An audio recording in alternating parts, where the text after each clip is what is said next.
بله که ریکورده. چطورید بچه‌ها؟ خوش اومدید به اولین ویدیوی من با وبکم. یه 15 روزی میشد نبودم و داخل اینستان بهتون گفته بودم که نیستم و سورپرایز خفنی تو راهه. منو میتونید دیگه با وبکم ببینید و لذت ببرید از این همه زیبایی. و بچه‌هایی که احتمالاً اکثرا بدونن، یه پیسی من خریدم و کنسولمو فروختم دیگه. الان من دی تصویر مانیتور نگاه میکنم، خودمو ببینم، به دوربین نگاه نمیکنم، عادت ندارم میدونید.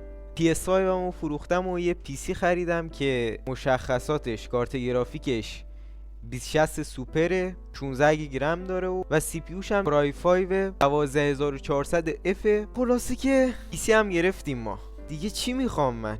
همه اینو به خاطر شماست بچه‌ها. وبکم، پیسی، همه اینو به خاطری که ویدیو بذارم، وگرنه من با اون کنسولم میتونستم بازی کنم. یه رخ از پیسی بهتون نشون بدم الان اگه اینجا مشخص باشه. دارید میبینید؟ اصلا خدا سیم پیسی. حالا وبکمو باید درست کنم. خب درست شد. اومدم بهتون بگم که روند کانال قراره چجوری باشه. اول از همه دمتون گرم، 800 خورده ای ساب شدیم دیگه. 100 خورده دیگه فقط میخوایم تا 1000 تا، که امیدوارم هرچی سریعتر 1000 تا هم بشیم و 4000 ساعت واچ تایم. بچه‌ها 4000 ساعت واچ تایم خیلی کم دارم من. چیزی حدود 2000 ساعت، 1000 خورده ای ساعت دیگه میخوام و مشکل اصلی اونه، نه ساب.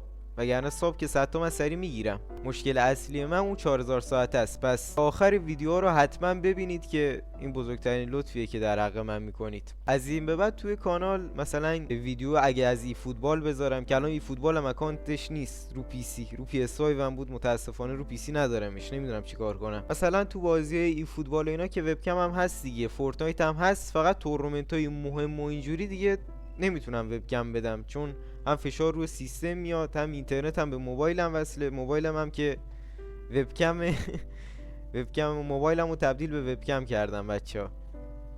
و تورنمنت‌های مهم دیگه شاید هم الان وبکم بذارم، ولی احتمالش کمه چون فشارم روی سیستم بیشتر میاد. اینستا منم راستی بچه که روی تصویر میاد و یادتون نره فالو داشته باشید. من اونجا اولین نفر خبردار میشید از هر اتفاقی که بیفته. مثلا من پی سی گرفتم اونجا استوریش گذاشتم، یا ویدیویی میخوام بذارم اونجا اول استوری میذارم بعد ویدیوش میاد.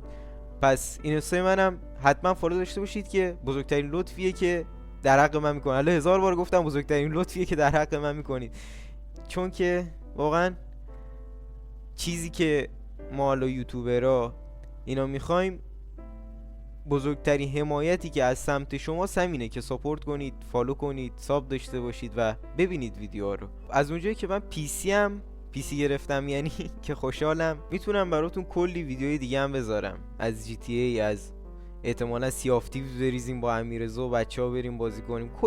کلی کانتنتای خفن میتونم براتون بسازم. منتظرش بمونید، اون کانتنت ها میاد به موقعش. الان نه، ولی خب به موقعش همه چی درست میشه. و چنلم که مانیتایز شد، خودم اولین کاری که میخوام بکنم اینه که یه دونه میکروفون بگیرم، چون از این بدم میاد. نگاه کنید چی رو مخمه، خدایی واقعا رو مخه.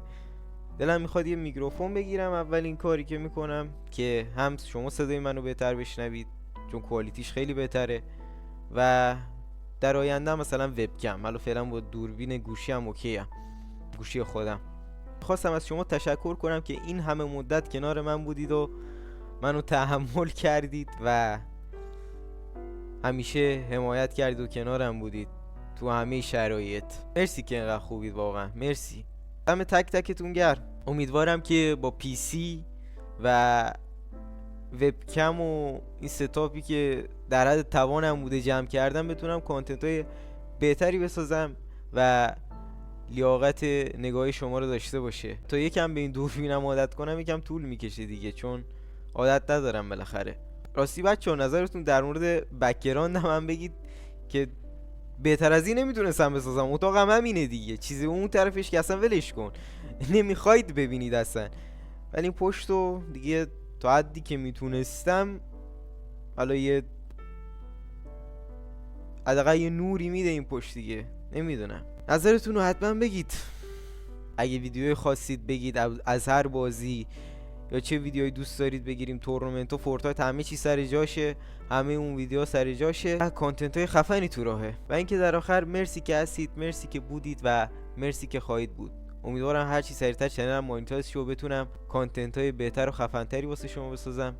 و همین دیگه، دوستتون دارم و اینکه تا ویدیو بعدی پیس، میبوسمتون خیس.